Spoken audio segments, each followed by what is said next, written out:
This is Rob from Seekers Outdoors, and today I'm going to give you a little input on once you get into gold hunting, you're probably going to want to buy yourself a metal detector of some sort. So what you want to do is acquire a metal detector, and you can actually get an extra coil. I use the bigger coil to use on bigger areas, you know, when you're trying to search a lot of area, like on the beach or whatever. Just make sure you get one that's waterproof. That way you can use it, you know, a lot of times you're around water when you're gold prospecting, so you want to get a waterproof one is the main thing. But I go out, and sometimes on the weekend just to mess around. You'll need that. You will need something to dig with, and it's important to get permission from the landowner before you hunt anywhere, because you know, a lot of people, you know, don't like you to dig holes, but if you do it right, you can't even tell that you dug a hole. So anyway, my last adventure, this is some of the stuff I found. It's pretty cool. I found a 1941 copper penny, which was really neat. These are all the old pennies. These are all new pennies, and that's some of the trash I found. And I bring the trash, all I dig up home, and throw it away, or recycle it if it's metal. But then I found a button, a little kid's button, and a key. It was at an old playground from years and years ago. I carry this and a little bottle of water spray so I can clean off and try to see a date. But pretty simple, really.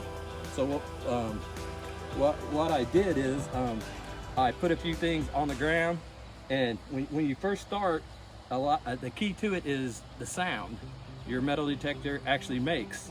Whenever you hit different things, it will make different sounds. Some will put up a display with different numbers on it, you know, but this one here actually makes a distinct sound if you hit money or if you hit gold. So I will lay a few of these things on the ground and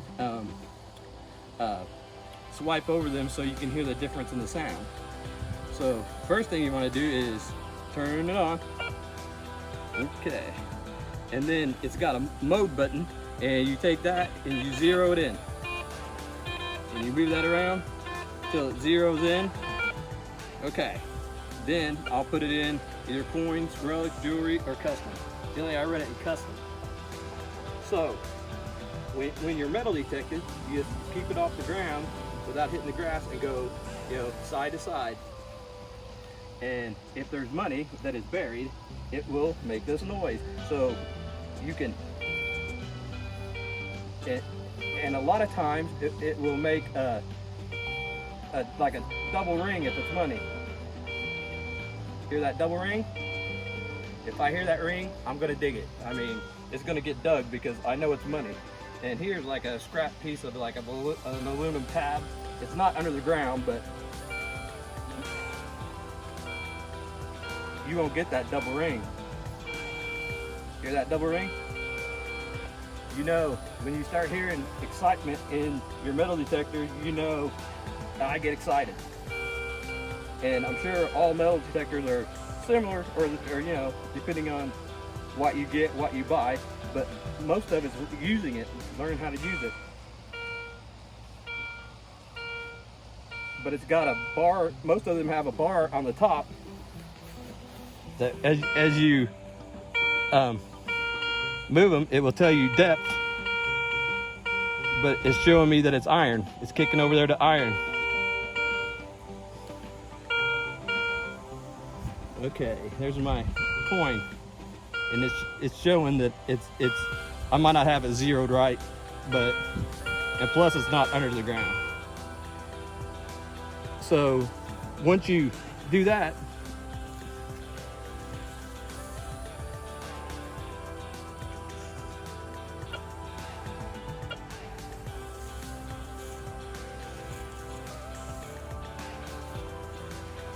you check for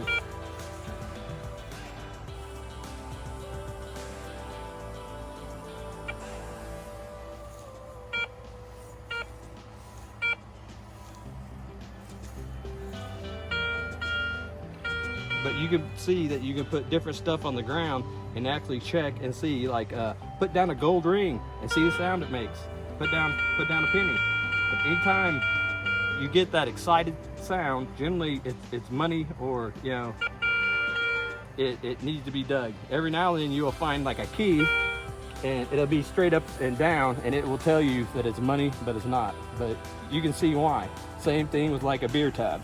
But a lot of them will have where you can hit discriminate, and if you hit that, it won't find that anymore. So if you get a pop tab, you lay it down, you hit discriminate, and it won't pick up any more pop tabs. You're getting nails, you can hit discriminate, and it won't pick up nails anymore. So it's really pretty cool.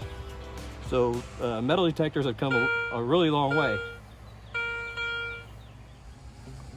Okay, one thing I will tell you, if you ever get a chance, I normally don't give people plugs very often, but the people on the back of my shirt, you ever get a chance to go there? It was the first gold mine in the United States. It's a really cool place. A person needs to go there and pan just for the nostalgia of it. It's really pretty cool. The first gold mine ever. I mean, I couldn't imagine finding pieces of gold as big as potatoes. It's called a potato patch. It's pretty cool. Reed's Gold Mine. All right. So if you're metal detecting here,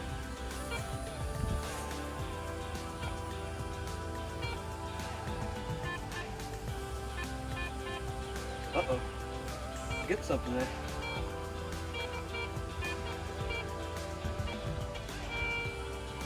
Then you can hit pinpoint. When you hit pinpoint and hold it down, you get to where you lose it, get to where you find it again, get to where you lose it. So it's telling me I need to dig right there. Okay? So another thing that you might invest in is called a pinpointer. And it saves you a lot of work. Otherwise you got to keep getting up and down. Okay? So take your little digging tool, whichever type you want, cut a circle around in the grass. Okay? Then you cut out a plug.